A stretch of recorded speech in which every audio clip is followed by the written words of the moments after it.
Oh, but Nick, those teams aren't going to win the Super Bowl. Yeah, probably not, but this top 5 list is not a list of teams that are all going to win the Super Bowl. This list is a list of teams that have a potential to have an outbreak season.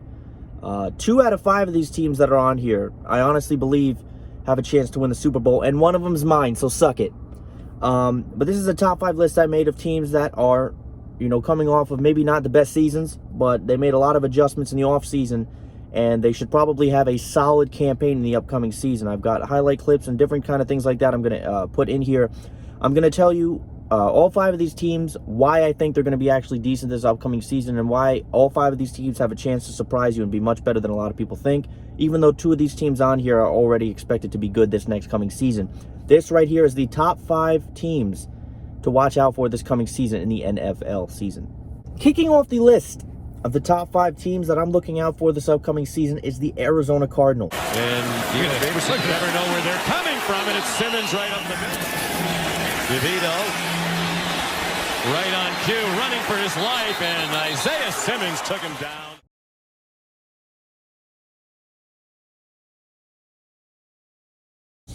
Now, we all know that Kyler Murray has potential, but last year was not very friendly to the Arizona Cardinals. They did not have a very good season. There was a lot of different disastrous things that happened to the Arizona Cardinals. But if you saw Kyler Murray, you knew that he is definitely a star that has potential in the NFL. And I think that the Arizona Cardinals made some changes this offseason that is definitely going to bolster their team and put them in that category of a team that you might want to watch out for. I do not see the Arizona Cardinals making any type of playoff run. I'm not quite sure that they'll even be in the playoffs. I think that the NFC West is way too competitive for the Arizona Cardinals right now. But I would not be surprised to see them hit 8 or 9 wins this upcoming season. Do they make the playoffs? I'm not quite sure, but they have some different things that they've done. Kyler Murray obviously is in his sophomore season. He did have a good rookie season, but he's going to build on what he has, and now he has a monstrous wide receiver to work with.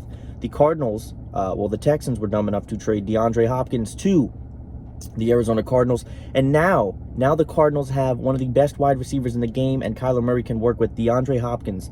Not only does he have DeAndre Hopkins, they also drafted number 8, regardless, or what people are saying is potentially the best defensive player in the draft. Isaiah Simmons was drafted, known as a defensive war machine, with the 8th pick, and their 3rd round pick also, which was their 2nd pick, was an offensive tackle to protect Kyler Murray. So this team worked on building their line. They added some defensive keys that they needed because the team's defense was not very good to begin with. Kyler Murray now has a monstrous wide receiver to work with in DeAndre Hopkins, and there are other adjustments that the Arizona Cardinals have made that made me think that they may have a much better season than last season. Now, again, I don't expect them. I'm not quite sure if they're going to be a playoff team. But they did make some changes, and the Cardinals are a team that I didn't take too many notes on. But these other teams, I can give more insight on. But I do expect the Arizona Cardinals to actually have a average campaign this upcoming season. And I wouldn't be surprised to see them hit 8 or 9 wins this upcoming season. But it's definitely going to be Isaiah Simmons is a player to watch out for. He's a pass rush monster from his college days. Josh Jones is going to assist in protecting Kyler Murray, and Kyler Murray as well, working with DeAndre Hopkins as well. So I do think that the Arizona Cardinals do deserve the number 5 spot. Now, before I continue, I want to state that I did not put the Washington Redskins on this list, and I think that's, I don't think that they're really there yet, because I think they've just begun the process of building that team. One of the first things, Dwayne Haskins, I don't think is that bad of a quarterback. They did get some names in the offseason, and Ron Rivera is, I think, a great coach to go to the Washington Redskins. But I don't see that exactly happening. But number 4. And a nice completion. And they go right back to him again. Able to beat a man in space down the sideline. Number 4 is a team that was a disaster on offense this last season. Their quarterback situation was a giant cluster, and there was a quarterback that took over for them late in the season. Not like Ryan Tannehill, but we're talking late in the season, and that was Drew Lock. The Denver Broncos come in at the number 4 spot on the top 5 teams to watch out for. And the reason that I say this is because I think Drew Lock has a lot of potential, and I think that he did pretty good with the Denver Broncos, especially not having too much to work with on that offense. And I think that Drew Lock reminds me a lot of a smaller version of Ryan Tannehill in terms of what he did for the team. Ryan Tannehill obviously did much bigger and better, but Drew Lock also didn't have the time frame that Tannehill had to adjust, and the team was already far into the land of failure before Drew Lock took over. But Drew Lock looks like a solid potential quarterback, and not only that, he's now surrounded by what could be a very good offensive receiving core. They drafted JEUDY. I believe the Broncos were draft pick 14 or 15, and I'm surprised, honestly, that JEUDY did not get picked earlier in the draft, because I know the Jets were looking at him, but the Jets needed a tackle because the Jets are so far from any type of success. Their offensive line is miserable, and it definitely helps to assist Sam Darnold. But regardless, drafting JEUDY is going to be fun to see him and Drew Lock work with. They also have other offensive weapons as well. Cortland Sutton. The team also signed, but this is a question mark. They signed Melvin Gordon. Now they have Phillip Lindsay as their running back, but Melvin Gordon is obviously the better running back. But the problem is that Melvin Gordon is a question mark. He does have a history of injuries, and he's very inconsistent, but overall, Melvin Gordon is a good running back. But that's where my problem lies with him. Is he going to be consistent, and is he going to fit that regime? What is going to happen? How are the Broncos, what is their run game going to be going into this season? Because Melvin Gordon is clearly the better running back, but Phillip Lindsay is what's worked for them so far. They also made some key signs. They took Jarrell Casey from my Titans, who's going to be good for them, and also A.J. Boy as well. So the Broncos now have an offense to work with. They have Von Miller coming back. They have a run game that we don't know how it's going to plan out. And they also have Drew Lock, who I think is going to turn out well for the Denver Broncos. Now, I don't want to jump the gun. Are the Broncos going to make the playoffs? I don't know. I think they're going to be better than the Cardinals. I think that I don't see them winning the division. And I don't think, it all depends how the wild card plans out. I think if you see the Broncos make the playoffs this year, it's going to be in a wild card format. They're not going to win the division. But Drew Lock has definitely got to watch out for. The run game is going to be interesting to see how that unfolds as well. And also, some of their defensive pieces they've added as well. Their defense didn't play as well as the start of last season. Their offense was absolutely atrocious, maybe one of the worst in the league. And, sometimes all you need is that quarterback change. And now you get that quarterback change plus the addition of other guys as well that's going to assist Drew Lock in this mission. So watch out for the Denver Broncos this year. Number 3 is a team that really isn't surprising because we knew how good they were and we knew that they were coming. But they did a lot of things this offseason that added to that. Number 3 is the Buffalo Bills. I think the biggest thing for the Bills is signing Stephon Diggs. The receiving core of the Buffalo Bills was already good. Now they just added one of the best receivers in the league. They added Josh Norman on the secondary, and that's a question mark because they want to keep their secondary good, but Josh Norman is very injury plagued, and he hasn't had that same that he had when he was on the Washington Redskins. Health is a question. Is Rosen a playoff quarterback? We did see him playing against the Texans. He made a lot of mistakes, but that's all part of experience. They drafted a defensive end. I have to hold this up for a minute. They drafted a defensive end named A.J. Espensah. I don't even know how to say his name, which is good. The run game is a question as well. The reason their run game is a question is because Singletary is a good running back, but the problem is there's not much depth behind it. Singletary is a great running back, like I said, no depth behind it. They drafted a quarterback in the 5th round that some people are saying shouldn't have gone to the Buffalo Bills, and that's Jake Fromm. And I'm not talking about Jake from State Farm. His last name is spelled really weird. It's like Jake Fromm with 2 M's. But regardless, their defense is good. Their pass rush is good. Rosen is decent. They have a good receiving core. We're going to see how the run game plans out. And I think the Buffalo Bills are going to build on, and they're going to become even better. And I think the Buffalo Bills are going to win the AFC East this upcoming season. I think the Patriots are a giant question mark. We don't know what to expect from them. The Dolphins have just begun their rebuilding process. And the Jets are just the Jets. So that's kind of just where my opinion goes on that. I'm definitely going to say that the Buffalo Bills are going to win the AFC East, and they're going to make the playoffs this upcoming season.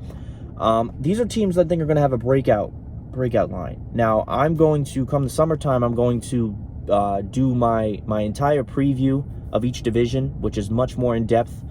But this is just previewing some of the the things that are going to make this team a team that you need to watch. So that is kind of just where I came from that. But the Buffalo Bills are definitely the team that is number 3 for me. Number 2 is my team.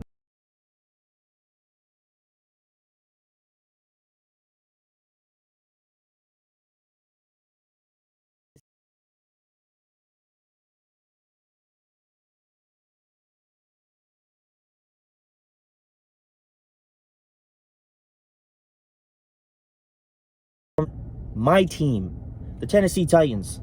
The Tennessee Titans were off to a 2-4 start last year under the miserable performance of Marcus Mariota, who may be a great guy and have some tricks up his sleeve, but I honestly don't think he's a starting quarterback. And I hate to say it because I honestly like Marcus Mariota. The second that Ryan Tannehill flipped and took over for the Titans, the entire atmosphere of the team changed. Their offense started putting up numbers. Derrick Henry even started running better. Their defense was playing great, but they even started to make more plays. Ryan Tannehill is going to have his first chance as a quarterback on a different team to play in a full season. So he will have the chance, after getting a massive contract, to prove all of these people that are doubting him after a miraculous 10-game run that it wasn't a fluke. The problem is that a lot of quarterbacks that get a major deal tend to flop. Derrick Henry speaks volumes, and he speaks for himself. I think he's the best running back in football. He's after a monstrous season, and he's going to have a chance to do it again this year. The team drafted smart, and they drafted well. The very first draft for the team was a tackle, and I think that that's good because the Titans' pass protection is a little bit shaky. Their run protection is great, but their pass protection is one of the things that I thought has been a little bit shaky for the Titans. They drafted Isaiah Wilson with pick number 29 in the first round. If Ryan flops, they drafted a quarterback in the 7th round. Now, I don't think Ryan Tannehill is going to flop, but you have to keep in mind they also got rid of Marcus Mariota. So in the event of injury or anything, they have no backup quarterback, but now they have a backup quarterback as well. The team's secondary speaks volumes. I think they're one of the best ball hawking secondaries in football, and we don't know if all the players are going to stay intact, but we drafted in our second pick, we drafted a player that was a steal that I thought would have gone a lot earlier, and that's Christian Fulton from LSU, cornerback. That is an absolute great thing to hear. A good pass rush, a great run defense. It's again, and another thing that's actually a question mark for this Titans team is their special teams. Kicker has been a question mark. We had Ryan Suckup, was a great kicker. He came back from injury and he was never the same. Cut him. The guy after him was even worse. Kicking. Kicker is going to be a question mark going for the Titans in the next upcoming season, and I'm a little bit nervous about that because I think that, you know, a lot of NFL games come down to field goals, and it makes me nervous to see because I'm not quite sure what we're going to get out of our kicker. It's still Cody Parkey, I think, as of right now. He's okay. Is he a long-term kicker? I'm not quite sure about that. And the team in the 3rd round also drafted a running back. Another smart thing. Wasn't your highest priority, but it's also smart because even though Derrick Henry seems unstoppable, everybody is human. The running back draft was Darrynton Evans, and that's smart. You need a change of pace running back for your team, and you need a running back that can take, you know, Derrick Henry's a monster, but he can't take every snap. Dion Lewis, I thought was going to be a good idea for the Titans, but that was not good. He played very poorly, and he did not do very good for the Titans. Obviously, he wasn't the starting running back, but you need that change of pace back. You know, the Chargers had it. Austin Eckler was there, and now he's a starting running back from what I know. Austin Eckler is an amazing backup quarterback, or backup running back, but now he's on the position to where he's now he's going to be the starter probably. And honestly, Austin Eckler is one of those running backs that I think is good enough to be a starter. That's my opinion on that. The AFC South is going to come down to the Titans and Colts, and it's that simple. The Texans won't be in the equation, and the Jaguars are probably going to have another awful season. The problem as to why I can't pull the trigger and say the Titans are going to win is because we now have Phillip Rivers on a Colts team that was already pretty good. But I think that this Titans team has a lot going for them, and I think they're going to win the AFC South. And I think that they're going to make another deep playoff run, and I think they have a chance to win a Super Bowl. Are they the best team in the league? No. But they have a chance to win a Super Bowl, and I think that this Titans team coming up is going to be very, very fun to watch. And it's going to be very interesting to watch. Team. The best team. Everybody wants to be the team that surprises everybody. Last year it was the Baltimore Ravens. What team is going to be the #1 team to watch out for this coming season? I think we all can mutually agree that that team is the Tampa Bay Buccaneers. So happy to be in Tampa Bay, and I wanted to say thank you guys for welcoming me and my family into your community. The signing of Tom Brady alone makes that team automatically very important to watch. The problem is that Tom Brady's old, and his age for the very first time started to show last season for the Patriots. But another thing, too, is not only did his age start to show, Brady, for his first season, didn't have the weapons that he normally was typically having.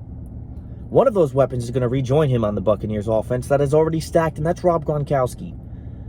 Not long after Tom Brady signed with the Tampa Bay Buccaneers, Rob Gronkowski announced that he will come back to play tight end for the Tampa Bay Buccaneers. He's going to have some rust, though, so we don't know what we're going to get out of Gronkowski. He's one of the best tight ends ever, but the problem is again, what are we going to get out of him? That's what it comes down to me. Now, Tom Brady is joining this Buccaneers team. I don't know who their backup quarterback is. You got to keep in mind, Winston signed with the Saints, and I think that the Buccaneers should try to shop a backup quarterback at some point before the season starts. Tom Brady's joining the fray with Gronk in what already was the best receiving corps in football. Chris Godwin and Mike Evans, two of the best receivers the NFL has to offer, on top of Rob Gronkowski and Tom Brady. What could go wrong? This offense on the Tampa Bay Buccaneers is about to put up some numbers that we've never seen before.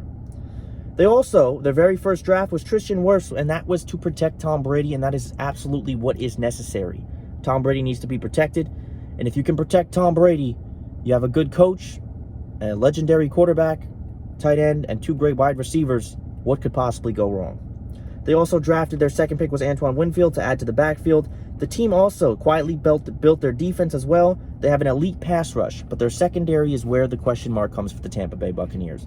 What are we going to get from the secondary? We need if the Buccaneers can build their secondary right, this team could be the perfect team.